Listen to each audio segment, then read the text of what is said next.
Welcome to the Eclectic Gamers Podcast. Today is Sunday, May 28th. This is episode 194. I'm Tony. I'm Dennis, and we've got a lot of video games today. We do have pinball. There's some, yeah. We have a little bit. No new Patreon members. As a reminder, you can join us at Eclectic Gamers, patreon.com/Eclectic Gamers Podcast, and it's as low as $1 a month. And I already have the Babies First for June ready to go. Babies First June. Yeah, it's going to be about one of the new major 5 releases that we've recently seen. I probably will do those if I motivate myself. I still have some older Babies First that I did back before we started everything. Yeah. I mean, I've shared a few of them from time to time with folks over the year. I've been doing them for years, but this motivates me to do new, and they're fun to do. But then I end up playing around in the photo editor. Forever. Yeah. It's like I just wasted an hour giving a duck the best sunglasses I think he could wear, sort of thing. So anyway, that's that for in terms of Patreon plugs. What's been going on over the last couple of weeks, Tony? Not a whole lot. It's that time of year where vacations are starting, so there's lots of stuff going on. Getting ready for a couple big projects at work. I did record a video for the YouTube. Yes, you were telling me about this. Explain to the listeners, because you've been of two minds about releasing it. I have, and I still haven't decided. So I recorded a video that was me starting a playthrough from the newest version of the Rule the Waves series, Rule the Waves 3, which is the first one that's easily available. It's available on Steam. Previously, all of the other versions of Rule the Waves were kind of like, take your $30 and hand it to Jimmy, and Jimmy will take it and give it to a guy, and then they'll email you the download instructions to it type thing. Okay. But so I started a playthrough, and I recorded the whole thing, and and talked about it. And as I went through and edited and watched it, I realized, as much fun as this game is to play, it's really boring to watch because it's basically spreadsheets. It's like, oh, here's my fleet. Because I started as the Italians because I like to start as the Italians, and it's like, okay, here's my starting fleet. Okay, all these ships are crap. So the first thing I'm going to do is design some new ships and start building them. So I designed some new ships and I started building them, and I started adjusting, my budget and my research budget and playing all these games and starting some spying and doing this and that. And the whole thing, it sounds really interesting when I say it. It does. That way. This sounds like a game I would enjoy. And then when you actually play it, it's super interesting and fun. And then when you watch somebody else playing it, it's like sitting over somebody's shoulder and watching them play Excel. So I have not put it up yet. I think I probably will, but we only have 82 subscribers, so you can't really do that much damage to our YouTube channel. Right. So that would be what I would say. I didn't do too much damage because at one point I was live streaming me playing BattleTech. Right. Of multi-hour sessions. I remember that. Many of which could also have been considered to be quite boring, and then uploading it to the YouTube as well. But in the course of all of this, at work, we're having a contest kind of thing where they're having people. Work has Workface is what I call it. It's like Facebook for work. Okay. But it's just within work, and it has no outside connections. But they're running a contest. It's like, oh, people, please tell us about, if you secretly run a podcast. I don't secretly run a podcast. Everybody knows I run a podcast. It's what everybody knows because I talk about it quite often. Or you were in a play, or you used to be in a band or some stuff like that. So I was going to go through, and I was like, well, I don't really have anything, but I remember we did those marathon commentary streams from the Kansas City Pinball Championship. Yeah, the KCPC, the first 2 years we did that. And I was going to throw one of those up there, and I looked at it, and I pulled up the 2018 one, and I started watching it, and I'm like, well, first, holy crap, was I skinny in 2018. I mean, that was your big weight loss year. I did. I lost 100 pounds that year, and you can tell. And then second, I'm watching it, and I'm just jumping to clips this is a 10+ hour video. Yes. It's like I'm not gonna throw this up there. It's fine. It's fine. I'm just not gonna enter this contest. Yeah. But I jumped around. I watched some stuff. I thought about you had put together a little clip show of like funny bits. Yeah, that one was like under 5 minutes. That one, yeah. All right, under 10 minutes. It was under 10 minutes, but I thought about maybe just throwing that one up there. But half of the stuff in there, if you're not a pinball person, makes it was zero only sense. funny to pinball people. It was only funny to pinball. So I'm like, it's like, look at this joke about Tron. Oh, yeah. Oh, the people are gonna love it. Oh. Yeah. Like the only joke in there that made sense to people who didn't know anything about pinball was when somebody stole my chair, so I was squatting down. I'm like, I'm so small. Yeah. Yes. You were very small. So, other than that, I did start a new audiobook. And I finished the first book in the series. It's like 9 books long. And I debated if I was going to go any deeper into the series. It is a very much a space opera, very this is not Foundation. Okay. This is not Double Vision. This is not that. It wishes it was that, not good. Oh. It's not terrible, but it is definitely, this is the space opera version of the what did they used to call them? The men's adventure books. Oh, that okay. you'd used to find in the bookstores. There'd be like, here's the romance section, and then there's the men's adventure section, which is basically the male leaning version of the romance section. But it's very much that type of book. But I was listening to it as an audiobook. The writing's okay. It's very, very Battlestar Galactica, which is why I decided to go ahead and go into book 2, because I'm enjoying it, but it's pulling tons of Battlestar Galactica tropes into it, and some serious Mary Sue characters in it, none of whom are the main character. They're all they literally have their version of Starbuck, who can do literally everything. And she's the perfect cook and the perfect wife and the perfect spy and perfect this and the perfect that. But the thing is the narrator is like a 90s audiobook narrator. Very flat, low inflection. Most of the characters sound identical. So I was thinking about not continuing because of that. I decided to continue, and somebody must have gave him some feedback that he needs to make characters sound a little different. Maybe having the one of the most commonly voiced characters having just the slightly higher range octave, slightly more feminine version of the main character's voice, not such a great idea since they interact constantly. Got to give her a little bit more soul. Deep Bronx here. I mean, book 1, she sounded just like the main character. Mm-hmm. Book 2, she has like a deep, like Brooklyn or Bronx accent. Apparently, the only accents this guy can do is his kind of normal, no real accent, just kind of mushy thing. New Jersey, Brooklyn or Bronx, or like the north of England. That's it. And some of them make no sense because, like, it's just for the characters to have changed so massively to go from like, oh, I'm talking about a fusion drive and this and that and this like monotone, no inflection, no soul voice to having a very similar conversation, but it's the full on, hey, I'm walking here type thing going on. And I started the second book, and that conversation happened in like the first 15 minutes of the second book.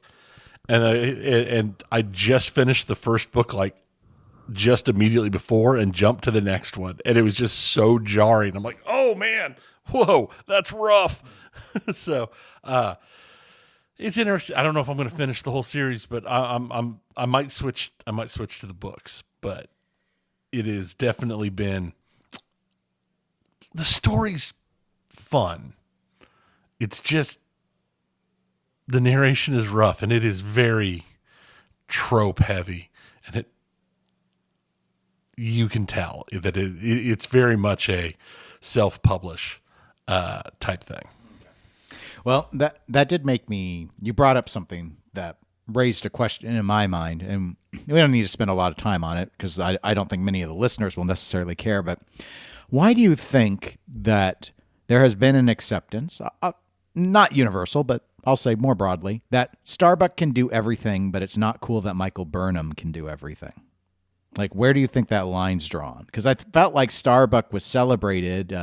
For those who haven't seen the reboot, Battlestar Galactica is the one I'm specifically talking about, with Katie Sackhoff as Starbuck, and then Michael Burnham is the lead character by all structures, because she's good at everything in Star Trek Discovery. Hey, I was always bothered by Starbuck being... I remember making jokes about, oh, great, yeah, she's their best sniper, and she's their best pilot, and she's their best drinker, and she's their best... Right. It's sort of like she was good at everything, and I maybe it was always the same. But I don't really... I mean, because it's not like she had extra character or more character development. She was always kind of a terrible person. Mm-hmm. Like, throughout the entire series, she was kind of a terrible person. I think the issue is not the ability scope being the problem. I think the problem with Star Trek Discovery is they have spent so much time on Michael Burnham at the expense of the entire rest of the bridge crew, and that was not the case with Battlestar Galactica. That's very true, because while Starbuck could do everything, she was... At no point would I have ever sit down and if somebody asked me, who is the number one main character in Battlestar Galactica, I would never have said Starbuck.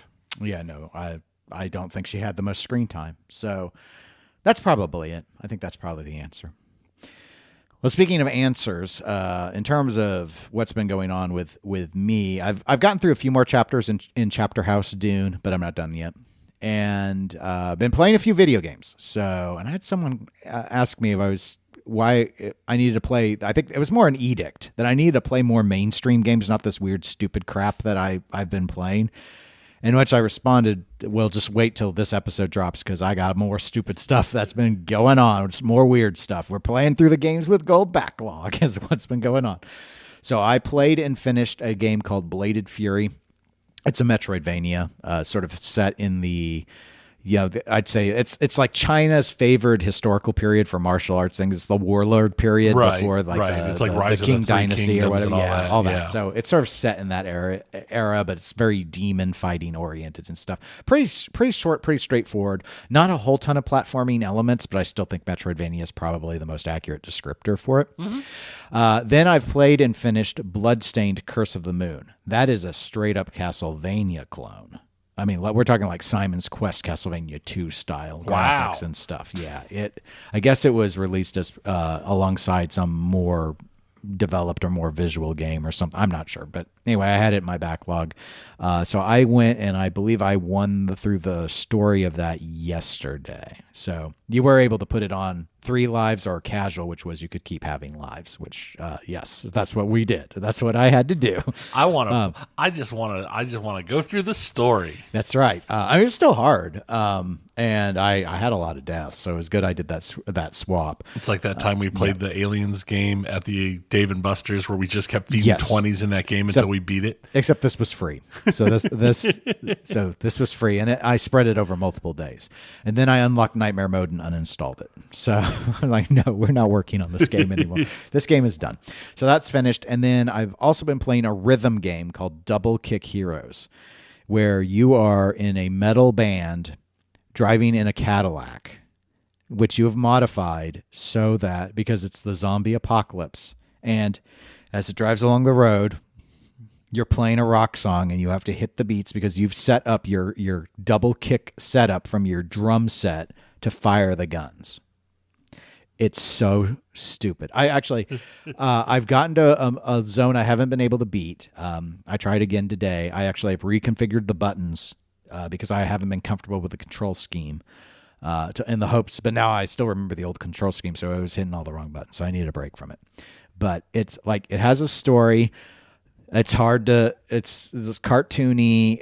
The text is not Comic Sans, but it's practically unreadable. Even with my glasses, I can barely read what they're writing because it's like this weird quasi-cursive print. And the story, it did offer they know their story sucks because they offered an arcade mode where it's like, don't, you just want the action. Don't want to experience the story. I'm like, what story? The story is stupid. You have a Marilyn Manson clone that you've named Marlene Manson, and then you had a guy who's clearly Danny Trejo, and you call him Machine Ete, and just, man. It's just, no. But I don't mind rhythm games normally, so I've still been kind of playing it. But obviously, I played some other stuff that I was able to finish to take breaks from it. So that's what I've been playing. So it's all trash. Man, we arguably. just play very niche games. It's just the way it is right now. I play niche games, and you play free stuff. I mean, I one might have argued I was killing time till Gollum came out, but you know what? We're going to get into that later in the video game segment. But let's go ahead and do something not niche in the pinball segment, and that is Harry Potter. So, you know what? What had to drop the day after we released our last episode? I know it. It always works that way. It's how it works. And for those that somehow only listen to this show for pinball news, I have no idea why you would do that. But if you do, surprise, Jersey Jack Pinball has been confirmed as having Harry Potter for pinball. This confirmation came from Joe Kamankow. Joe Kamankow has done a lot of the Kapow collaborations with Stern. And so he's worked on a number of licensing deals. And I believe he has worked on Harry Potter licensing, not for pinball, but has worked on Harry Potter licensing before. I don't really want to go a whole lot into like the logistics of the quote unquote leak or what we think of this. And some people are pushing back. Some people claimed he was hacked. He then posted later saying he wasn't. Granted, maybe he was still hacked. My sources, and you know my sources run rampant in this industry, this is valid. It is secured. It is in the hands of Jersey Jack Pinball. So, setting aside the announcement itself, I thought we should probably have a little bit of a discussion about this. And I'd like to start with asking you, Tony, what do you think of the idea of Harry Potter as a license in pinball? Like, is this a good move? I think it's an obvious move. Okay. Well, I felt stupid asking the question, but I kind of felt I had to start somewhere. No, it makes sense. It definitely feels like an obvious of modern titles. It feels like the obvious one to reach for, and maybe even more than some nostalgia titles like Back to the Future.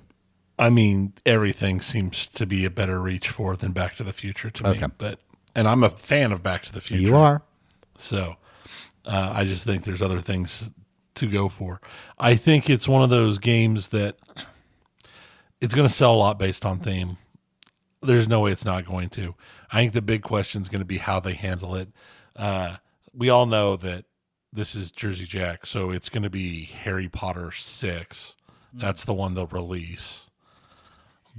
Or let's be, I don't know if you've seen any of the memes or the stuff on Instagram or YouTube or stuff, but there's this whole new thing going around where people have taken and had like AI art created of the characters from the Harry Potter movies, but they're all like ripped, like gym bros, like hyper gym bros. You showed me a little something. Harry Squatter, the boy who lifted. Yeah, okay. Yeah. That's what I think. That's what I think would be the perfect machine. Would be that the joke where they just take all the lines and change them so they're about going to the gym. You're a gym bro, Harry. I'll teach you how to brew roids. Harry, make me drink all of the protein. Don't let me stop, Harry. Force me to finish the protein. Some say these number of reps are cold, almost cruel. Okay, I don't think they do that. No, they're not going to do that. Well. But I had to. I've seen so many of those lately. They just crack me up every time. What do you think? Some people have brought up the idea of, is this going to be Jersey Jack's going to do one Harry Potter pinball? Are they going to do like maybe split it over 3 machines or do a machine per book? I think there will be one game, maximum of 3 art packages. Okay. Since you brought up the 3 art package, I do agree about the one game. I hadn't really thought much about the art. Do you think they bring back the standard edition for Harry Potter? I don't think so. Okay. I don't think they will. I can see them. There's so many movies that I can see them breaking the art package up into just one overall art package that's everything, and then like an art package that is just like the Hogwarts people, and an art package that is just like the bad guys. But the same tier of the game, or But do the you same think they? game. Okay, I see. Okay, I hadn't really thought that. I have thought. I'm of two minds. One would be, could they come out with like a super collector's edition? And I don't think they do that. I think they still do the LE and the CE only. What I do think, possibly, it's been a while since they've done this. I think really since Jack hasn't really been in control of the company, but I think it's conceivable that they might do basically a Ruby Red edition after a year where they drop some new art packages and charge an extra $2,000 or whatever. Pricing. Do you think they adjust their pricing? Oh, they'll crank their pricing up. Do you have a guess in terms of how much? I mean, currently their LEs, which are their baseline model, which is limited to 5,000 units, is Right. I believe 12,000, and then the collector's edition, which is usually closer to 1,000 units, I believe, is 15,000. Those are the current pricing. I mean, I think they'll probably go up at least $1,000. Okay. Do you have a sense? This is probably a sense, more of a guess.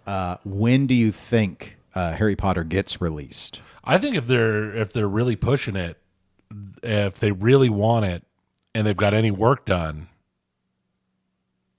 it'll be next year sometime at the earliest. Okay. I do think it does come out next year. I would expect late in the year.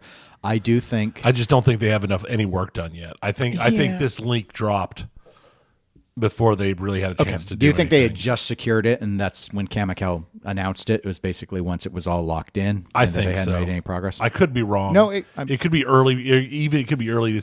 I don't think it's going to be this year. Is what I'm saying. See, I wonder. No, I don't think so. I don't think this year. This year, I do think they do get another game out this calendar year. I think they finally turned that corner. I think they've shown it with how quickly Godfather came out after Toy Story 4.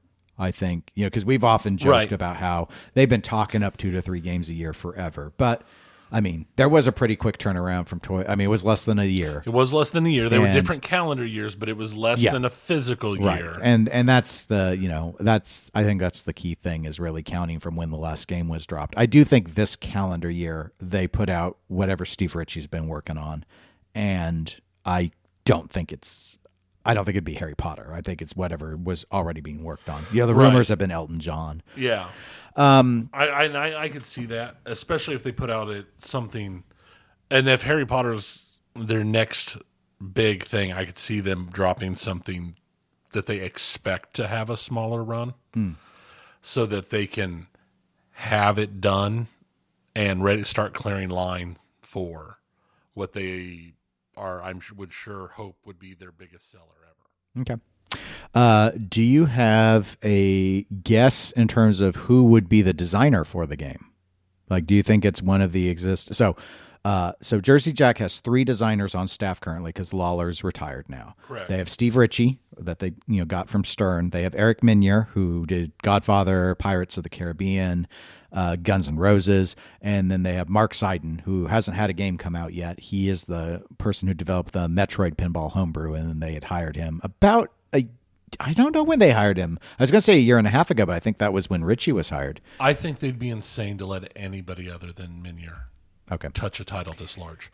This title is too large to be given to a brand new guy who hasn't had anything huge before. Well, he hasn't had anything commercially out yet. Nothing commercial. And I don't think, no matter how much I like Steve Ritchie's games, I don't think Steve could do this game. Okay. Well, there was a rumor with a fun Photoshop thing that was claiming that Steve left Stern because he was promised Harry Potter at JJP. Really? I don't buy it, but I've read it. I read the claim. And then they had a picture of Steve in wizard robes.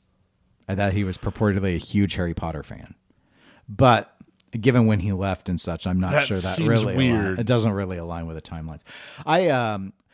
Most of the people I've heard, most of the other pinball commentators have been saying what you've said, Eric Minier. I personally, in a way, that's the obvious move. I disagree, though. I think because this is a no-fail license, there's no reason not to put Mark on it. Interesting. I mean, here's the thing. Toy Story was a no-fail license too. Had it actually been Toy Story, it would have been. So even you take this exact same game we got, but themed around like Slinky and Mr. Potato Head, and not Forky or Sporky or whatever his name was, or Spoony. What was his name? I'm trash. That's his name. Is trash. He's trash. I didn't. It would have. Yeah. I think it could have done what Guns N' Roses did. I think it has nothing to do with the game. It was the theme that sunk that. And yes, the high pricing for not a lot on top of the playfield didn't help. But I think there were people ready to look past that had it been all the movies or Toy Story 1. Which would have been the obvious move. And no, I'm, in a way, I'm probably, to be blunt, I'm probably wrong about Mark, because for all the reasons you and everyone else have named, like everyone's like, you gotta trust Eric. But I still remember the time where Gary Stern, I don't remember if he'd been drinking or not when he said this, but I guess it doesn't really matter, when Star Wars was coming out and someone at a show or something asked him a question, and he very openly said, it's Star Wars. I could sell a box of lights as long as it said Star Wars on it and make money. And it's the same thing with Harry Potter. There is not going to be any real standard here. Like as in the buyers are going to be so frenzied that they're going to eat it up no matter what. Because I always think I'm being silly with that, and then I see it time and again. It seems like there's always, I guess this is why we do licenses, or why they do licenses, right? Is every time something comes along, there's always someone who's like, well, I'm done buying new in-box pinballs, but for, and then they have this laundry list of, and maybe the laundry list is 2 games, and maybe it's 12 of all these licenses where it's like, I'm done buying new in-box pinball, except if Venom comes out. I'm like, oh, okay. So you're not done, is what you're really saying. Is you mentally are in a place where you can't say no just based off of the theme. Right. And I don't understand it, but I understand it exists, so we have to acknowledge it. It is that is a very true fact, and that is a very valid argument, because it could be, I mean, I can't think of the last time that we had a license. No, I can. Toy Story was the last time I think we had a license that I could have driven the kind of hype that this is. And it drove a lot of hype early on, and then it broke because of everything we've talked about in the past about it. Right. And the issue being, and again, that one's extra interesting, just as an aside for listeners who may not be familiar. So Toy Story was a leaked title, a license, known license, before Toy Story 4 was even out. Right. And as the story goes, again, with my super secret sources that I have throughout the industry, was that it just, Jersey Jack took so long, because they were very slow at making games and going on to new titles, that once it rolled around, they needed to basically re-up the license. And at that time, Disney was like, yo, we want you to do it around Toy Story 4. And had they been faster, had the design gone faster, they would have been able to do the first one or do the trilogy or whatever the plan was. That would have been far better. Now, what complicated things was Jack Winery, Jersey Jack, who founded Jersey Jack Pinball, went on a podcast, I think it was a podcast, and had claimed like they voluntarily, like he phrased it, he didn't say this succinctly, but basically it was, oh no, Toy Story 4 was our choice. And then there was a live stream later with other Jersey Jack employees who worked on the game who were like, again, phrased politely, but no, that's not true. We could have possibly argued it, but Disney was like, we want you to do Toy Story 4. And we were like, let's agree. Let's agree, because we still think that it's worth doing. So no, that I got the impression that they didn't really fight over Disney on the decision, but it was not originally supposed to be Toy Story. Definitely wasn't supposed to be Toy Story 4 originally. And then they got themselves in a situation where that movie was coming out, and Disney was like, oh, this would be a great cross-promotional thing. And then the game came out, over a year after that anyway, so whatever. Right. Anyway, I didn't really have anything else on Toy Story to talk about right now. I think we'll... You mean on Harry Potter? Correct. But I'm also done with Toy Story, for that matter. I'm done talking about Jersey Jack. Unless you had anything you wanted to add, No, I think with what the information we have, I mean, that's all we can really do is speculation. And if you're a Harry Potter fan and you're one of those people I described where like gameplay and stuff don't mean anything to you and you just buy things off theme and this is a theme you need, I start saving your money because I can't imagine you're going to find it under 12,000 new because that's the current low price. Yeah, and I don't think they're bringing back the standards. I'm just saying, start getting your financial ducks in a row so that you. So you don't think they're bringing back the standard either? No. I have a couple theories for that. I have three. I have three reasons. One, I think they probably feel that there's no, like, it adds complication to have three different SKUs. And the standard always had a significantly different bill of materials ever since Guns N' Roses, at least. And so, because maybe it was Wonka, but regardless, like, it's just I just don't think they want to manage it. So that's point one. Two, the standards were always the worst sellers. Right. So again, why would you, like, financially never really made sense. It was still really expensive compared to like a Stern Pro. So the point of the standard in theory was to get operators to embrace Jersey Jack games and put them on route. But it was a very different experience. Like, we played the Guns N' Roses standard. We had that on location at 403. And I mean, I was going to say it was fine, but I didn't like the game. Right. But it was very different than the one that was more of the stage show feel because this was missing huge chunks of the playfield were totally different.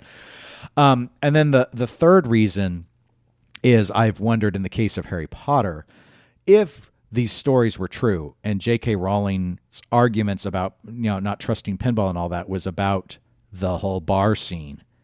I wondered if, regardless of the rumor about, how or that Stern didn't get this license, if Kamikow was working on it and all of that stuff.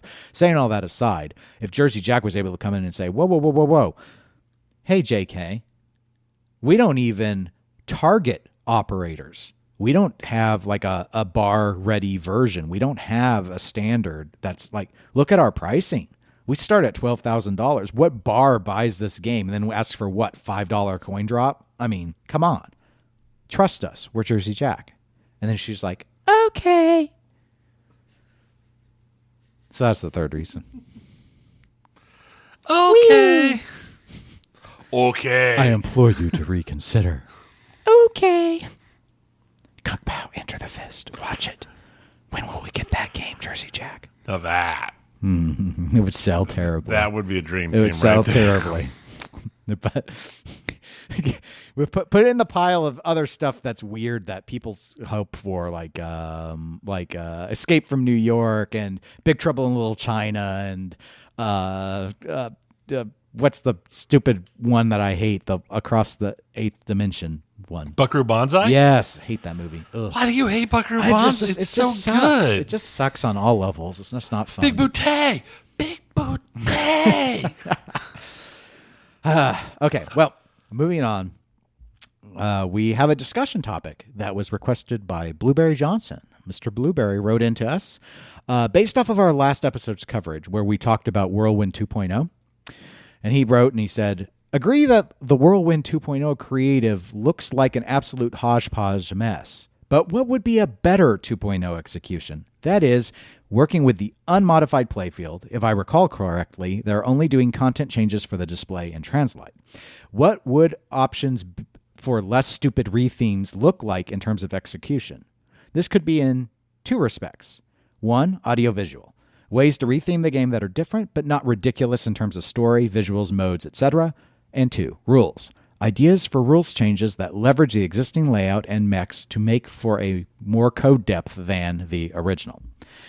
So, basically, he wanted us to fix 2.0, not just say this sucks.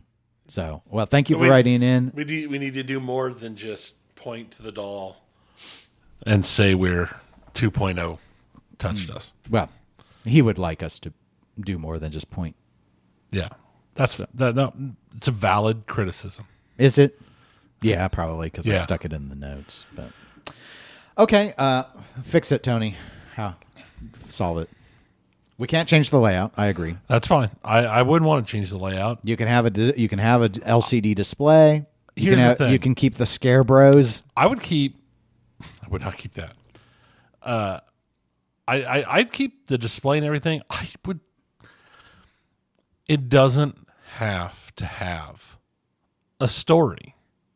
It's not necessary. I think upgrading with simple changes, add some modes, add some various other tweaks, things that people are more familiar with, things that become more common. You can add that, but you don't have to build a story where Farmer whatever is chasing the evil tornado, and you don't need any of that. Not everything has to be some epic like journey. This isn't Journey to the West, the pinball machine. We can just have a game that has fun things to shoot without trying to tell a story, and especially not a stupid story. Keep the grandmas. No, don't keep the grandmas. Oh my gosh. That was so bad. But that's the type of thing I think, like, the changes that were made, just, it's on the tip of my tongue. For Beatles, the changes they made to Sea Witch. Sea Witch, thank you. Minor, nothing. I mean, they added a lot of nice stuff, but it didn't turn into anything crazy, in my opinion. Yeah, but I mean, that did have a different layout. I mean, they were able to tweak the layout. They were able to tweak the layout, but I mean, stuff like that just adds some things to it, just targets and modes and stuff, without having to have the whole story and the whole explaining why you're doing anything. Why aren't you just doing it? But that's what I would do, and that's probably why I'm not a designer. Well, yeah, I don't know. I feel like I'd rather just say it sucks and move on. Because I'm not a designer either. Okay, I guess in the case of Whirlwind specifically, I'm okay with the idea of going ahead and putting the LCD screen in, but like watching the gameplay footage that came out, I mean, these were super simple animations. I don't even know necessarily that I like the decision to put in that display. I get that you need to do a board set upgrade in order to have more audio, more content. So that's what I would do. I would have kept the alphanumeric displays. I would have gone with just changing a board out for more audio content. And I'm of two minds with this. I like your point, Tony, about there doesn't need to be a story. This doesn't have to be it doesn't even have to be a mode-driven game. But I do think that that's doing modes at least is a reasonable way to approach things. If you want to loosely tie it together with a story, you can. But this whole like storyboarding with adding zombies and grandmas and a poop monster, I just don't.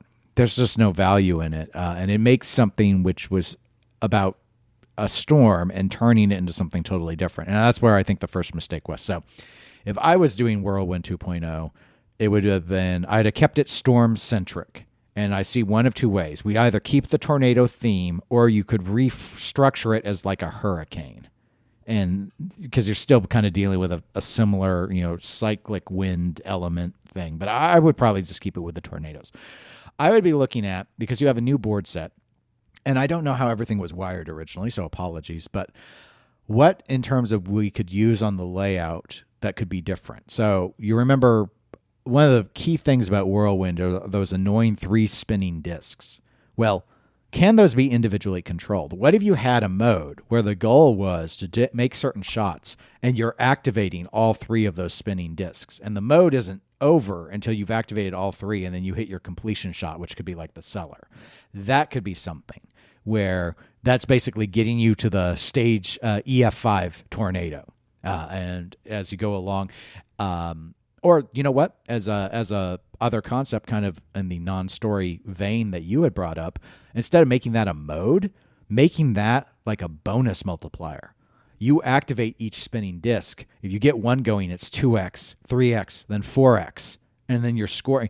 Because those things cause so much chaos that people don't want the discs to spin. So they need to have a reason for them to spin. That should be a reason.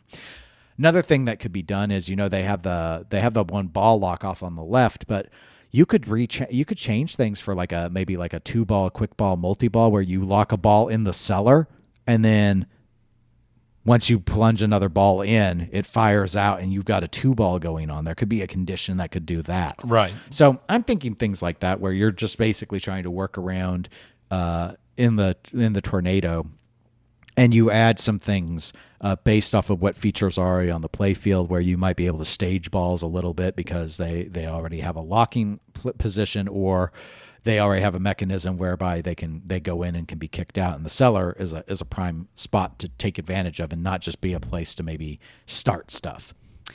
But yeah, I mean, you can do a few things, I suppose, with a physical ball lock if you wanted to make more than just, the goal of it was always, in my mind, trying to get towards that one multi-ball. So you could repurpose it and do some other things where you're locking over there for certain modes. Like, again, if you want to do things really mode-based, what I would probably do is maybe kind of hoopsify it a little bit.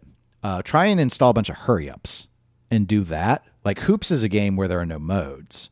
There's a multi-ball. I mean, modes as in traditional story modes. So Hoops has got multi-balls, but everything else is all about hurry-ups. Like, the extra balls are hurry-ups. The specials are hurry-ups. The whatever the modes are where you rip the spinner or go into the pops and build your bonus, those are hurry-ups. So Whirlwind has a layout where I think, because there's not a lot of places to stage. Like, I had my idea with the cellar, but that's really it in the ball lock area. That's like it. Everything else is just targets and stuff. So hurry-ups might be a good way to kind of, use that layout and get a little bit more out of it. But I wouldn't dramatically rework Whirlwind is kind of where... Yeah.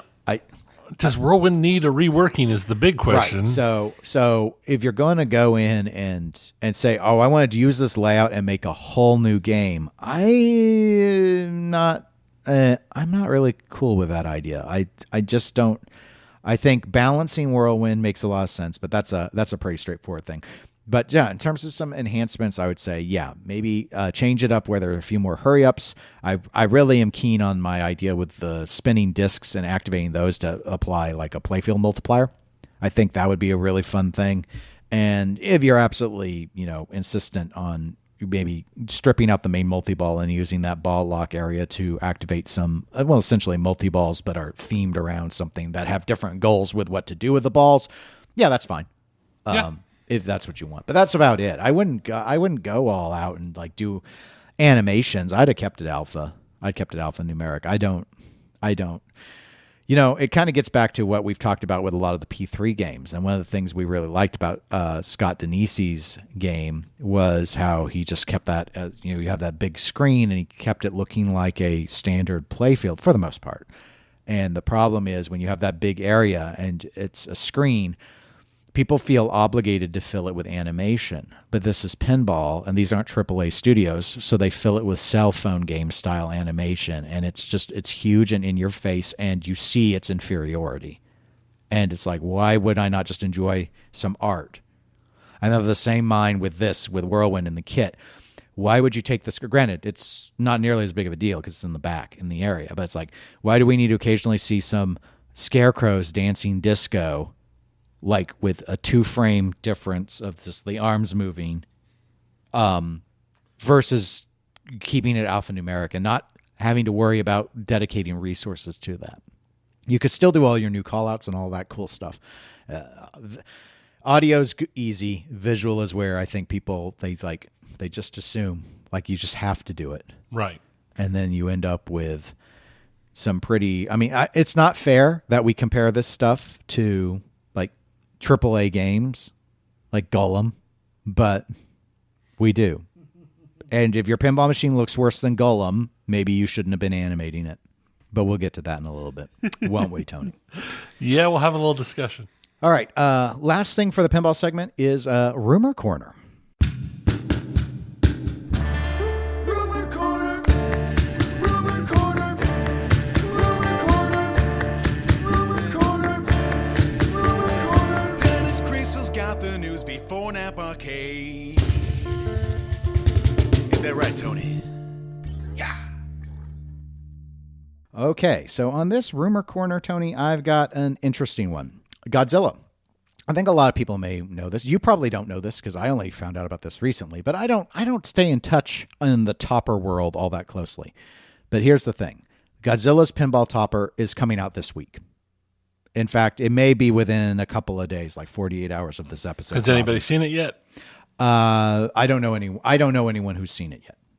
Or if I do, they haven't told me they've seen it. Okay. But this is what Your topper guy has failed you. my topper sources are not going. I normally don't care all that much about toppers, but this is Rumor Corner. So here's the thing. My understanding is this news is already out there. Okay. My understanding is that the news that this is going to be a $1,000 topper is already out there.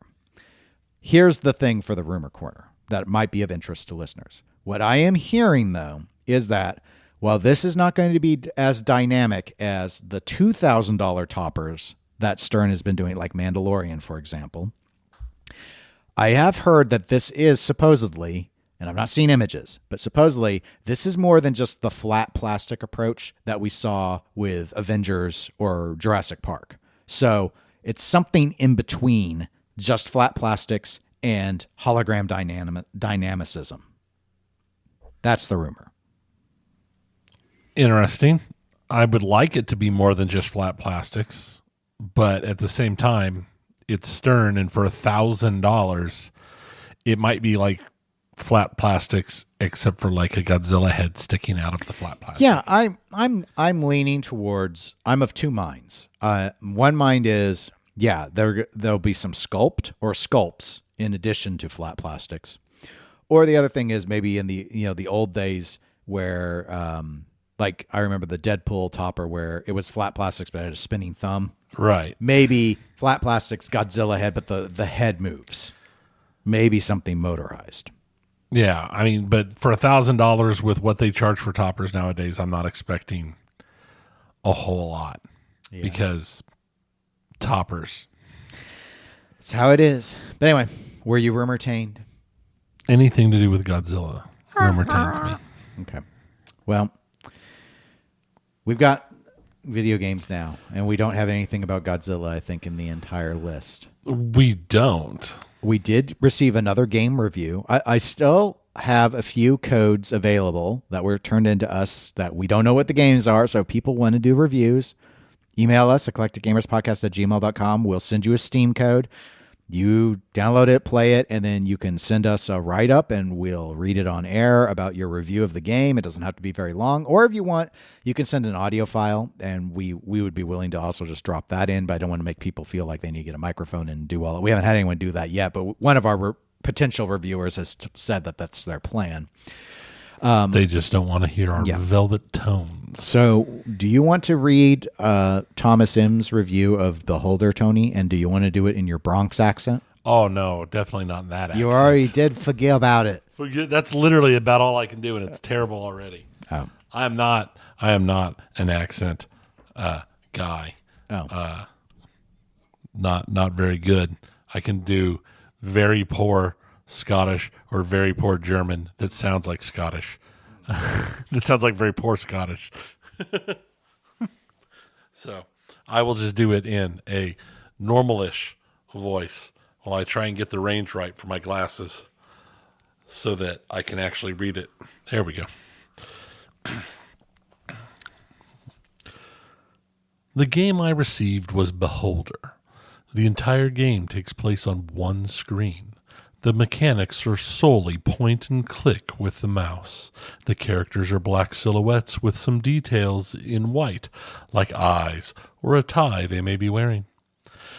The setting is an apartment building in 2D from the side view, cut out so that you can see the apartments. There's a bus stop at the curb that has an arrival departure every 30 seconds or so. At the start of the game, you are moving into the complex as the apartment manager. It is noted that the government is placing you in this role. Upon your move-in, it is not so subtly hinted that the previous manager is being arrested and forced out by this same government. You are given instructions on how to make reports on the tenants, and you are warned that any mistakes on reports you make will result in fines and punishment. You are then given keys to all of the apartments and a sum of money, and your family moves in. As an aside, wow, that's a really creepy premise. Mm-hmm. Your first task is to buy a set of cameras from the store, which is just a sliding menu you click on. Then you sneak into the apartment of the tenant that you want to spy on and install the cameras in his smoke detectors when he's not home. Once you see him making drugs, you click to capture it. Because he will. They will, They can't for sure. help it. Everything you got to do. No one can help them make drugs. You click to capture it, and then go to your office and make a report to the authorities. Later, the police come in and beat him up and arrest him. This gives you more funds in which you use to renovate his space and get a new tenant in.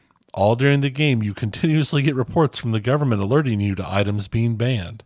This could be things like books by a certain author, manufactured drugs, or something simple like pears.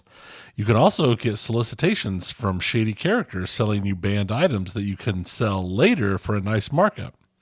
That is about as far into the game that I have made it so far. As for recommending this game, it would be a stretch to think it would be a hit with most people. My 15-year-old thought it was funny, though. I see Steam codes available for $1.50, and I don't think I would buy it myself for that price. But it was worth a laugh or two. Oh. Well, thank you, Thomas, for that's kind of writing. That's kind of a creepy game. The way it was described reminded me of, and I don't know if you ever played it, was a game called Papers, Please. Yes, I've played Papers, Please. That's what this reminded me of. It does kind of sound like that. Papers, Please was a fun game. I didn't get. I did not do very well. far. Yeah, I was. It would. You could lose an entire day poring over someone's passport, and then you get in trouble for not going fast enough. Right. It's like, well, but what if they're a spy? While before we settle into the big, my wife and daughter have been playing through this new game, talking about niche games, unpacking. Okay. In this game, you play a character moving into a living area, an apartment, a house. Maybe you're by yourself. Maybe you're sharing it with people, whatever. The entire point of this game is you move in and you've got piles of boxes, and you pull all the stuff out of the boxes, and then you find the homes for all of the stuff inside the place that you are moving into, some of which already has stuff from other people who live there. So it's like a puzzle game that involves you unpacking boxes and putting clutter away. That sounds absolutely horrible, because the whole time, if I were to play it, I would think, why am I not just doing this in real life and accomplishing something? That is my thought. Okay. But they are both played it. My daughter has beaten it. My wife's probably beaten it by now, but because she was like on the final level. But it's like, wow. Okay. I thought I played niche games. Yes. Okay. Wow. Yeah, that's a pretty special game. It's available on Switch and Steam. You know what? It's probably one of our random codes. I'm starting to find that our random codes don't seem to be very good. I'm sorry. I've gotten to the point where I basically apologize to people when I send them the code. I apologize. We haven't had one positive review yet. Now, granted, we've got more codes out than we have had reviews come in so far. Right. So I've not given up hope. It's a faint glimmer at this stage. Yes, we can hope. But you know what isn't a faint glimmer? All the important video game news that is. The huge news. There's been a lot of stuff. Actually, a lot of this is negative too, but interesting and not niche. Some of this stuff's pretty big. Yes, it is. The first thing, which dropped not that long after our last episode came out, Overwatch 2 scrapped their PvE mode. Mm-hmm. The mode that is the whole thing they talked about from day one. The whole reason why we had to get Overwatch 2, purportedly at the time, or so a lot of us felt. Right. Because that's all they talked about was the PvE hero mode and the talents and how you could spec your heroes into different things to do the big PvE co-op stuff. That mode's gone completely. They have reported that they are still going to put out some PvE and co-op stuff, but that main mode that was what their original target was is gone. Yeah, and I assume this PvE content stuff's probably going to feel like Junkenstein's Revenge and those sort of little of it, which I've enjoyed. But it wasn't. So for those that don't follow Overwatch, and again, you had to really follow it at the time. So when Overwatch 2 was announced, this was like 2018-ish, 19-ish? Something like Years ago. 19. It was 19. So at the time, the argument was, all right, Overwatch 2 is going to come out. It's going to be a retail purchase game, which is what Overwatch 1 was. But so to not split the player base, the PvP was not going to cost anything. So anyone who was still playing Overwatch 1 was going to still have the same PvP experience with the Overwatch 2 players. Basically, Overwatch 2 would be auto-downloaded because all Overwatch 1 is PvP. Right. But you were going to buy Overwatch 2, so you get these stories. There were going to be these talent trees, as Tony noted, so you'd be able to spec out this. I mean, there was a cinematic announcing Overwatch 2 where there's a cool scene where Reinhardt, one of the main tanks in the game, and Brigitte, one of the main supports in the game, merge their shields together. That's not a capability that exists in the PvP, but the idea was you'd be able to spec and do that for the PvE experience. Right. And for those that don't know, PvE is player versus enemy, and PvP is player versus player. So PvE often means single player or co-op play, and PvP is fighting other humans. And so then what made it so interesting, and why I think a lot of people are downright pissed about this, is when that announcement happened, support for Overwatch 1 basically evaporated. Like they kept the game running. What I mean is there was no new content, and this was very much a game as service approach. So, like, we didn't get any new characters after Echo came out. There weren't any new maps. There weren't any new modes. They kept recycling the same PvE experiences. Like, it was the same Junkenstein's Revenge every single year for Halloween and all of that. And then finally, in October of last year, Overwatch 2 comes out, and they were telling us, okay, well, the PvE isn't ready yet. So we're going to drop Overwatch 2. It's going to be an automatic free upgrade for everyone. Everyone's going to get Overwatch 2, and it's basically just going to be Overwatch with better graphics. Okay. And that's what we've been doing since then. Now, as of Overwatch 2's release, we're getting support on the PvP again. They're doing seasons. Right. And there's usually a new character every other season, and there's new maps on, the opposite, whatever. They are doling out content like they used to. But when they made the change, they shifted their funding model because now they weren't selling retail games. So with Overwatch 1, there was a loot crate system, highly controversial gambling loot crate system. But with Overwatch 1, not the biggest controversy because it was all just for cosmetic skins. Right. That's all the loot crates were for. They've dropped having that option now. So most of the things that you want cosmetic-wise, you have to buy with real money. And the only way to earn real money in the game is by completing weekly challenges. And as I mentioned to Tony last week, I had read online, crossed the threshold where if you had done, there are 3 tiers of weeklies. If you had done all 3 tiers since launch, you finally had enough to buy one legendary skin, which is like $20. $20. Yes. And so the loot crate systems had frustrations because of the gambling nature and people not getting what they wanted, but you could earn a lot of in-game currencies and buy a lot of the older skins by quote unquote for basically free. Anyone who played a lot could get all the skins they wanted, essentially. That's not true anymore. You can't grind more coins in Overwatch 2. Once the weeklies are done, that's it. There's no other way to get more coins. And doing all 3 tiers is really, really challenging. Mike, who's been on our show before with our E3 episodes in the past, he and I play Overwatch together, and we work on the weeklies. We usually stop at tier 2 unless the week's gone great and we think we can get tier 3 done, because you get less coins every tier, and tier 3 it's a lot of work. Like, it's just a lot of play. You do more work and you get less for it. Yes, which I don't blame them for that, because they wanted to discourage feeling like you get 30 coins for tier 1, 20 for 2, and 10 for 3. And that way you kind of, I think psychologically it helps discourage. I mean, that's my boat, is like, do I really want to invest another 10 hours in play to get to the 3rd tier when it only took a total of 10 hours of play to get the first 2? Right. It's kind of like that. So it's like, I'm not sinking. I play it less, I feel, than I did Overwatch 1 for those sets of challenges. It's just, it's not as bad as it was. But so a lot of people at this point, though, long story short, are like, well, we were told we were going to get this PvE experience, and now what's happened is we've been moved to this new ecosystem Overwatch 1, when it came out, they promised there wouldn't be sales stuff like this. But now we're not in that anymore. So those promises don't hold. So I think that's where a lot of the pushback comes from. There are a lot of people that were really looking forward to a more single-player experience. And I was too, but we were never billed for it either. We were supposed to have to buy the PvE. And since that didn't happen, I'm not personally as upset. Right. It's sort of been the way they sold it when they did this announcement, they were like, well, now, we just realized, they made it sound like it was all of a sudden, but there's a lot of suspicion that they knew the PvE wasn't going to happen when they launched Overwatch 2 back in October. I don't know if that's true or not. But the question is, what have you been doing for the last X number of years? Just sitting there and failing? Because yeah, it's really odd for them to just come out after such a long time and be like, well, no, this isn't good. This isn't working out, so we're just dropping it.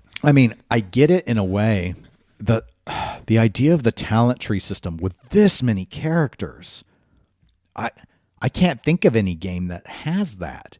If they were worried about balance, especially, that would be the biggest issue. Right. Like trying to. But if the balance is, or if it's only, if the talent tree only affects the PvE, then it's not as big of a deal. I agree, though. They may have been some sensitivities to the idea of people playing through all the modes and stuff with the same 4 characters or whatever, because you're playing with your friend. Oh no, I get to have Reinhardt because Reinhardt's broken because he's got talents that are better than everyone else's and stuff. I don't know. Said no one ever. I don't know. Yes, said no one ever. But so anyway, yeah, it's there've been a lot of memes. I've read a lot of fun memes about people. The one thing is in the world of Reddit, according to Reddit, everyone's now quit playing Overwatch, which is not true. That's very and in fact, the Overwatch League viewer numbers, I tuned in yesterday to earn my Overwatch League tokens, which are their own currency for stuff, just to put it on in the background on one of my computers, and it had 45,000 viewers. So there are still people clicking and wanting those tokens. Yeah, it's not dead. It's just people are less like, it's just more the blindsidedness of it. Like, holy crap, all that you've been working on this for like 4 years since announcement, and purportedly they'd started planning on Overwatch 2 years before the reveal, which would fit. But it's like, and now it feels like they're saying, well, we spent 7 years on PvE and we've given up. And these assurances of like some of these elements are going to show up as events and stuff. It's not the salve that people were hoping it would be. You all have phones, don't you? Yes. Speaking of, you all have phones, don't you? BlizzCon will be returning in person for the first time since 2019, when they were like, hey, y'all got phones, don't you? That was, I don't know why they continue this event. I don't know. There will be more information coming soon in the next month. I wrote down in the notes next week, but I'm pretty sure they said in June. Okay. So there'll be more information coming out about it soon, because so far the only information they've dropped is that it is returning in November as an in-person event. Because as you recall, they did the online event in 20 and 21, and then in 22s they just canceled it all told. Correct. So we'll see what happens. The last several BlizzCons leading up through to 19 hadn't been great. That's why I don't understand why they. I guess I kind of get it because the Diablo but the thing is, the Diablo drops in June, right? I don't know unless they want to talk about like DLC or something. Like what's there to. Maybe they're planning on it taking until November to get the bugs worked out. They're just not that popular anymore to have their own con. That's my stance. And I think you're right. And I don't think it's going to be. Maybe they think that they'll be under Microsoft by then, and then people might actually be excited. But I just don't think there's going to be enough news in that case. I don't think there will be either. I figured it. I thought BlizzCon was dead. Yeah. So, and it wouldn't be the first time that somebody had said it was going on and then it canceled. They canceled E3. Yeah, got canceled only a few months out. So, also in discussions, it's come out Final Fantasy 16 in a very big difference than most of the recent Final Fantasy games. They have no planned DLC. Okay. So they're not going to do like 13 which had like 3, which turned into a trilogy because of how they ended up doing it, or 15 that had a ton of DLC so that the game actually had a story that completed, or the MMO versions that obviously have tons of DLC because that's how a live MMO works. They say they've not planned any DLC, but I mean, this is the same company that found out that so many people liked Final Fantasy X that they decided to make the Meku Meku dress-up version of it with 10-2, where everybody changed clothes all the time. Yes. Lots of outfits. All of the outfits. But they don't have to worry about that in Saudi Arabia. There was a PlayStation showcase this week. Dumped a lot of information on PlayStation. I've only got a couple things in here about it because they dumped so much information. I found it interesting that Square announced Foam Stars. It's a 4v4 party shooter with foam. That sounds a little okay. It sounds a little inky. It is slutty Splatoon. Splatoon. It's literally all of the characters are like cartoony rave looking characters with guns that shoot foam and like champagne bottles and stuff. So it's literally my very first thought when I watched the trailer was slutty Splatoon. So sure. Why not? Splatoon's a hugely popular game. I understand why they would want to copy it, but yeah, it's just we'll see. They released a new trailer for the first-person magic shooter Immortals of Aveum. I know we talked about this last summer. It's a very magic-based first-person shooter. I have to say the trailer didn't really impress me that much because it's basically first-person Mega Man. That's what it amounts to. Okay. You have all sorts of spells, but you've got like a thing on your arm, and you just kind of hold your arm out, and you move your fingers, and stuff happens in magic. That's how magic works. It's a first-person shooter using magic instead of guns, basically. Helldivers 2 was announced with a very Starship Troopers trailer that I would just... I never really played the original Helldivers. I've watched some people play the original Helldiver. It's fine. It's a third-person shooter, but the trailer is just... It's a little crazy. But we'll see how that goes. I've seems to have got a very positive rep. We'll see what happens. Metal Gear Solid 3 remake was announced. So they're calling it Metal Gear Solid Delta Snake Eater. So about the most interesting thing to me, Alan Wake 2. Alan Wake is a really good game. If people haven't played it, I would recommend it. It's a fun story. The mechanic with the flashlight actually works really well. Yep. I was really surprised. That was a game that was kind of up my alley, and it was a bit of a gamble though because I thought the flashlight mechanic was going to get really annoying. But no, that game was really good, and I was very surprised. Initially, I was surprised that there wasn't a sequel, and then at this point, am surprised they were able to make it happen. Right, because it's been so long. And originally, I've played Alan Wake as well, and I agree with you. It's an amazing game that I played it because you said it was really good, so I played it, and it was really good. It is. It's very good. So if you haven't played it, I highly recommend it. But yeah, no, there's a sequel coming, and they had some gameplay in it, so... it'll be out this October, supposedly, until it gets delayed like everything else. Yeah. There's another Assassin's Creed coming. Yep. Everybody knows that. It's expected. Another one that was surprising to me, Street Fighter 6. They're finally moving on from Street Fighter 5. Yeah, there were some... I'd heard about this one coming, so this didn't surprise me. I don't know if Evo this year is going to have 6... or not. I don't think it'll be out fully out yet. Anyway, I think it'll be a big deal when it finally comes out. Right. This one is actually back on Xbox as well. 5 was not. 5 was just on the PlayStation. Yes, it was one of those forever exclusives that they somehow are allowed to arrange legally. But you can't buy a company. Yes. So, well, that's how it is. That's how it is. Spider-Man 2. Obviously, it's the first Spider-Man was. That's going to be a huge game. hit. It's going to be that huge. was very popular. I mean, they would. I don't know. I don't know that they could. If they took the engine from the first Spider-Man and just made a new story using the same engine and no changes to it, it would be a huge hit. As long as they don't like massively jack it up, like get all emo hair that breaks the game type stuff going on, it should be fine. Right. It's going to be a massive hit. And then Sony revealed Project Q, a DualSense controller with a screen powered by the cloud, because apparently they just need to do what Nintendo did. Now, I had heard that this way it streams is only off of your console. Like the games need to be installed on the, or is it games you already? I don't know.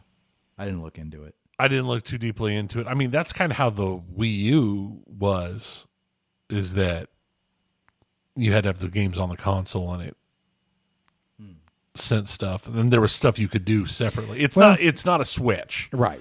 And I guess it's probably good then. The controller looks enormous though. Yeah, I don't understand. I just figure it's for people that want to play in bed or on the couch or not at their TV.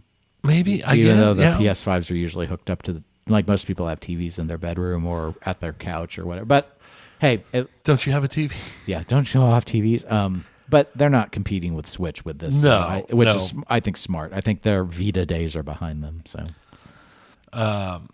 Leaving the PlayStation discussions, and like I said, there was a lot of games I didn't talk about. I heard there was some criticism actually about the showcase, and not the least of which apparently, like Microsoft was live tweeting during it, basically saying all the like some of they were making the same announcements saying all this stuff's on Xbox too.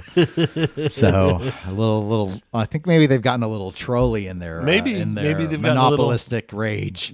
Yeah. Homeworld 3's been delayed. It was supposed to be out first half of this year. Now they're saying 2024. Oh, that's quite a delay. So, and then as Dennis has hinted at, My precious. We swears it's good. Please us. play Gollum. It's Please. okay. It's fine. No, Gollum. It's been so bad. It's been so I bad. actually had someone tell me I should get it because I was laughing so much at all this stuff, and I'm like, because I like Lord of the Rings a lot, Tony. I but know. $60, and I've wondered, is it going to be like a so bad it's good experience? Because that's not what I'm reading. That's not But how it sounds. I want it to be because I want to place it. I saw a video comparing post and pre-patch, one little section of the game where pre-patch they were getting 4 FPS. Post-patch to fix everything, it was 28. So much better. The human eye can't see 20 for a second. Oh, it's just there was like game breaking bugs that you could fix by like turning off the hair physics. Yeah, no. So yeah, it's been. I mean, a lot of review sites. You know, normally you're used to seeing like review grade inflation, but this game scores are really bad. IGN rated it like a 60%. That's high. Off of their early release copy, and has said in talking about the issues with it that maybe they rated it high. Like what, you run it on some sort of Cray system? And that's what it seems like. It's like basically this game runs great if you have the perfect exact right build for it, which does not include any of the consoles that it's playable on. Right. You have to have like this exact perfect PC to run it. It is very issuey. And if you've not seen Gollum with his emo clove cigarette smoking hair, you are missing out on something so very adorable. special. He's so adorable. He's like, Misa sad. Misa listen to Muse. The very first thing I saw when I saw the pictures, the very I don't know first why I thing started doing a thought, Jar Jar I voice know, there with the because Mises. it's more I appropriate. forgot who I was voicing. It's more appropriate, in all honesty. You says, hey, people gonna lag? No, Annie, no. Annie, no.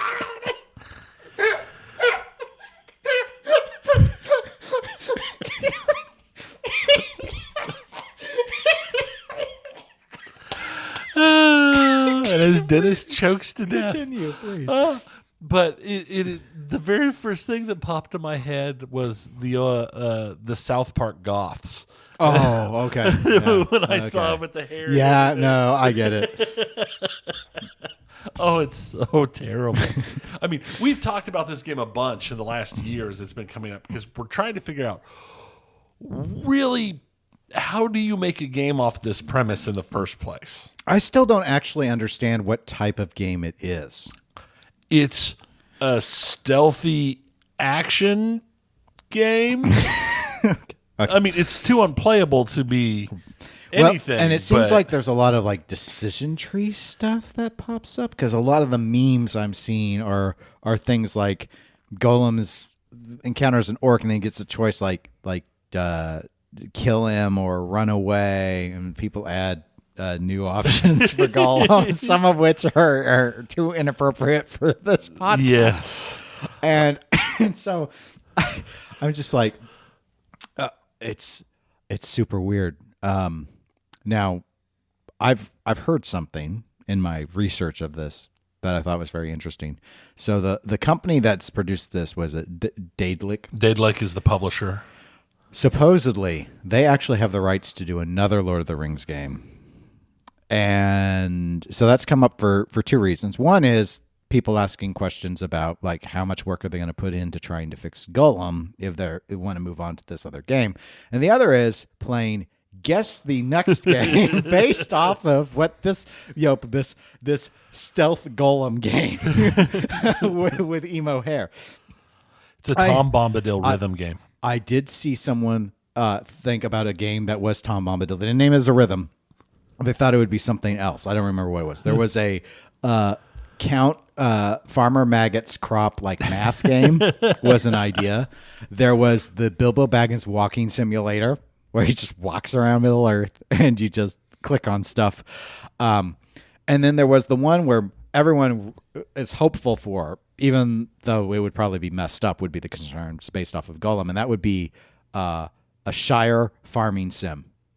But they want to like have like a managed Hobbiton and be able to grow crops and stuff. It's Stardew and Shire. pipeweed. Stardew Shire. Yes. Yes. Yeah. So there were some comparisons to that. Like, I want Stardew Valley, but in Tolkien's world. Make it happen. No. What they need is a Shire-based dating simulator. I didn't see that one. I did see someone suggest Merry and Pippin, and they're like going around trying to get second breakfast. Like, it's that.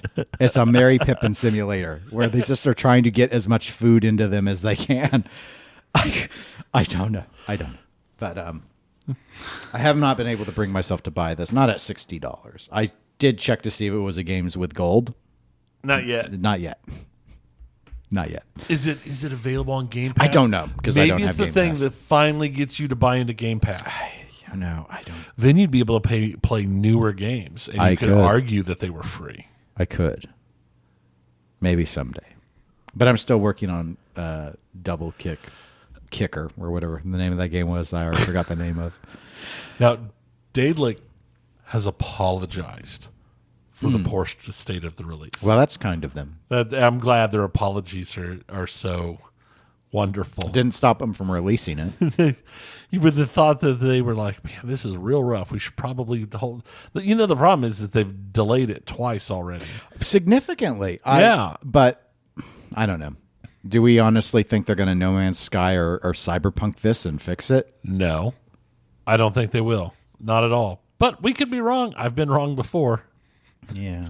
I don't know. They just tweeted thoughts and prayers. Yes. Yes. That's a good point.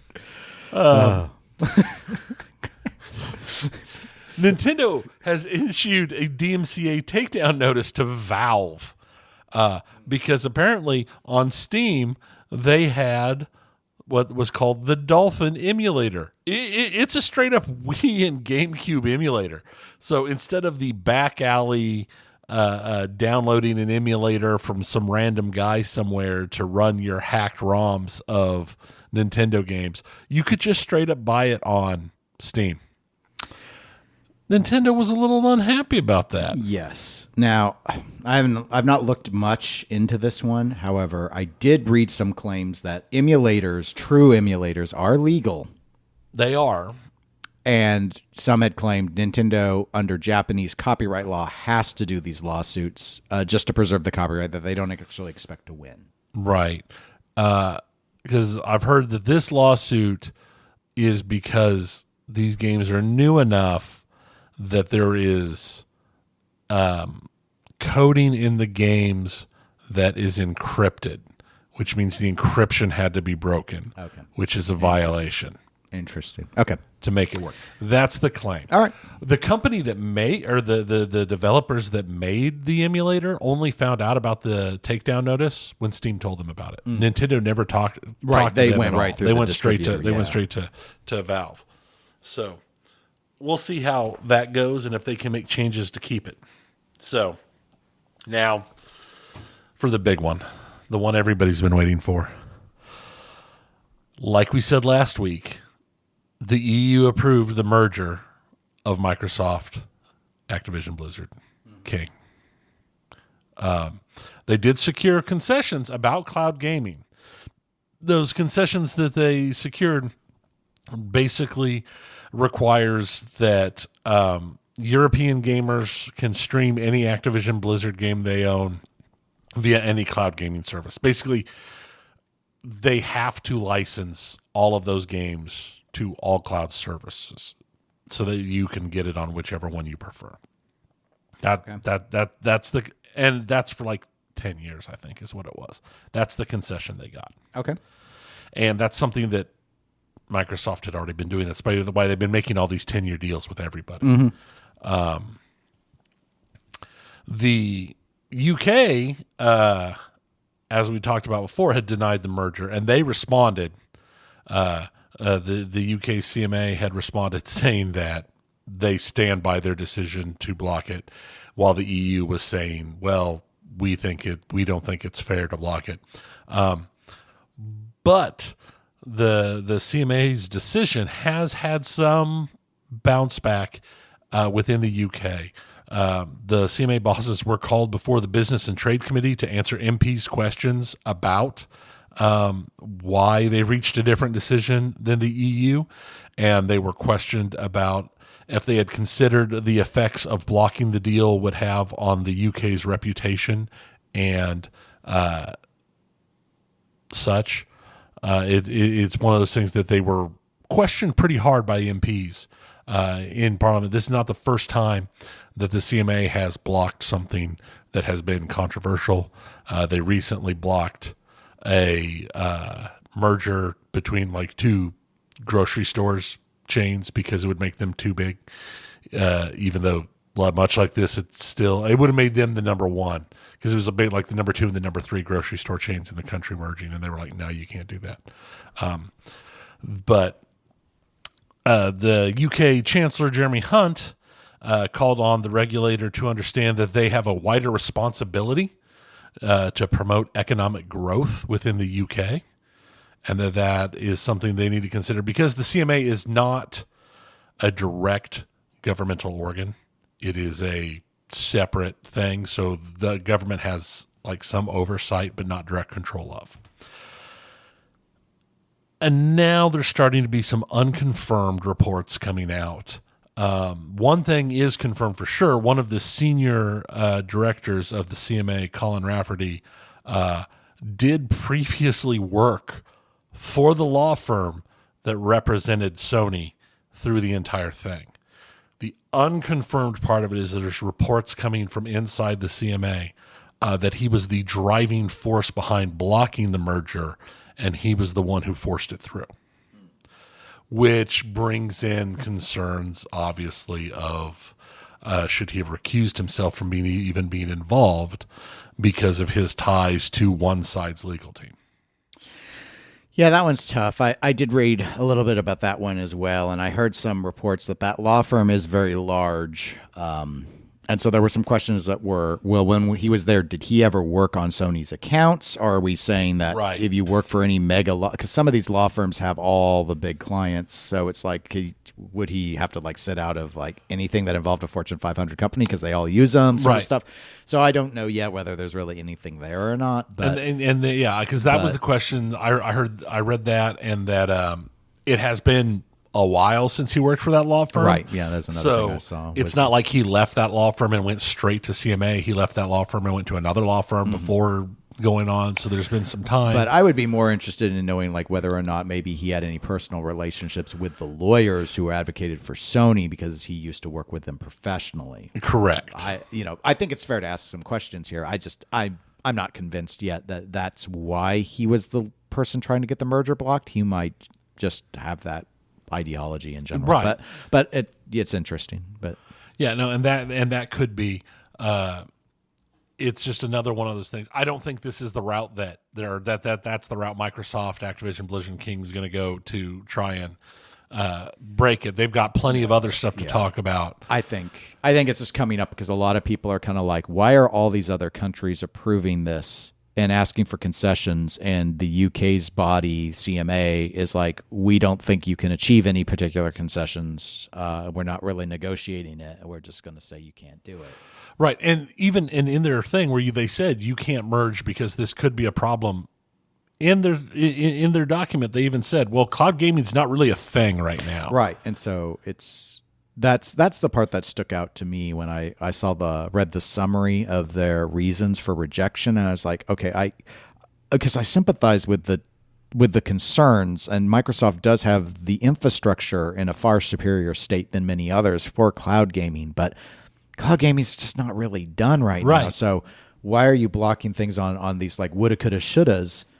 Like I thought we were about trying to stop, like having a monopoly form, and you're like trying to forecast how cloud gaming is going to incubate if it ever even becomes a thing. Right. I mean, we think it will because we think clouds are fun and clouds happened in applications and stuff. But there's a whole lot of what ifs with like bandwidth and internet and download speeds and throttling and all these things that are huge. There are barriers to cloud gaming beyond just the companies being able to host it. Right. Anyway, I don't know. I just thought it seemed so speculative was the part that was surprising. I mean, again, the EU was speculative to a degree, but there's also this notion of at some point, do the competitors have like zero obligation, or do they have to like we give them a 10-year window and they can choose to take advantage of this to catch up, and then Microsoft can start being like limiting once more. That's pretty common to do an arrangement where. Not to bring up wristwatches too much again, but for example, Swatch Group owns a movement manufacturer called ETA. They acquired that as part of the moves to, long story short, to save watches when quartz got invented. Right. Mechanical watches were in big trouble, and the Swiss organized a lot of stuff under Swatch Group, and ETA was one of those things that made movements for a lot of different watches. Swatch Group wanted to stop selling those movements to competitors because Swatch Group makes a lot of watches. They own Omega, they own Flick Flack, they own Breguet. And so when they went to do that, the Swiss government came in and said, no. This was an arrangement to save the industry. If you want to stop selling your movements elsewhere, we have to have a multi-year window where people can develop their own infrastructure to make their own movements. So you have to keep doing it for a few years, but not forever. Not forever. And we've passed that point. So if Swatch doesn't want to sell ETA movements to anyone else, they don't have to. And that's why you saw this surge in in-house movements from other manufacturers, is because they were told the supply may go away. Right. Because this company is asking for the right to move away from, but because everyone had agreed and consolidated under that, there needed to be a ramp off. So that's where I see the value in the 10-year ramp off for Microsoft to, all right, you got to put everything out on every single cloud for a while, but not forever, because at some point people have an obligation. Your competitors have an obligation to figure it out if they care about it. Right. And a decade's a long time. But the UK stance was kind of like, You seem to be number one right now, so no. What about if we do no? What if we do 100? No. 1,000? No, no, you would die. He knows the future. He knows what is coming. They will prevent you from being the evil. Did I ever tell you about the story of Darth Sony the Wise? They say with simple former lawyers, they could take the life force right out of you. I don't think it even requires And put it former into lawyers. their I own think just walled garden. lawyers will do it. Sorry. Anyway, I don't know what's going on. It's weird. Yeah, it is. And the only major player left is the U.S. And if the U.S. comes back and approves it, then because the latest things I've seen out of the CMA is them basically saying the U.S. hasn't approved it yet. So we could be right. We could be siding with the U.S., which is That's true. USA. we'll see. So, but that's all I have for video games this week. Okay. Well, we're done. This was a meaty episode It was full a of pretty- steak, maybe some potatoes. If you want to reach out to us about any of these meaty elements, you can email us eclecticgamerspodcast@gmail.com. You can also reach us at facebook.com/eclecticgamerspodcast or support us on Patreon at patreon.com/eclecticgamerspodcast. We're available on Twitch, Twitter, and Instagram as eclectic_gamers. And- We also have a Discord.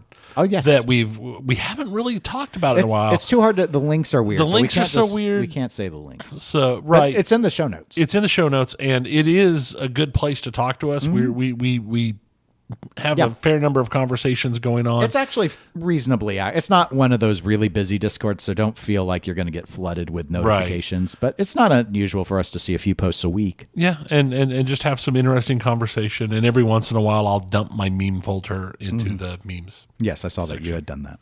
So, All right. Well, until a couple weeks from now, my name is Dennis. I'm Tony. Goodbye, everybody. See ya.